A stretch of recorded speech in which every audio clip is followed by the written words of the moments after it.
All of these passports are not created equal. Do you know how powerful your passport is? US citizens are finding out that for the first time, they'll have to submit additional paperwork to go to Europe. Welcome to the rest of the world. So what is a strong passport? This is a fake passport, by the way. Well, it's determined by how many countries you can travel to without a visa. There's an annual ranking for it and everything. At the very top, we've got Singapore, thanks to its visa-free access to a whole 193 countries. The second rank is tied with countries like Germany, Italy, Spain, South Korea, and Japan. The bottom countries include Palestine, Pakistan, Syria, and Afghanistan.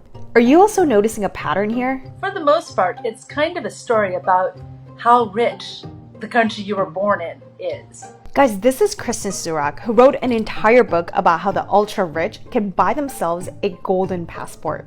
But first, why are passports even a thing?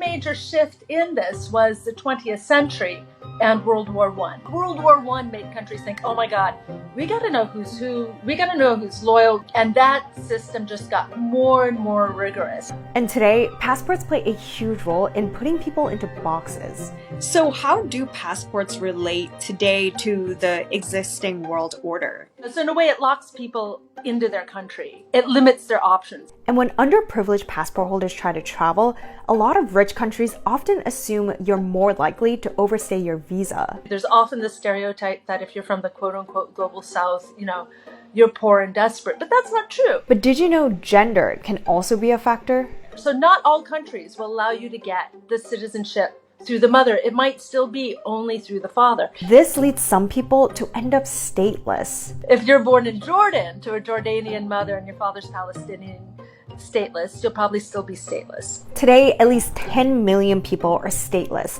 which means they're denied basic rights like voting, education, and of course, being able to travel. Meanwhile, rich people are collecting multiple passports like they're souvenirs. For example, in Turkey, if you invest enough money without even living there, you'll be able to get citizenship. More than a dozen countries, like the tiny European island nation Malta, and some countries in the Caribbean have a similar investment process. Different citizenships get you different things in different parts of the world. How much money are we talking about here? The low end for a single person is about 100,000 US dollars. So especially for the really small countries, it can be at least 10% of GDP. Having multiple passports grants the rich even more privilege. It can be a way to evade taxes and in some cases to escape criminal prosecution.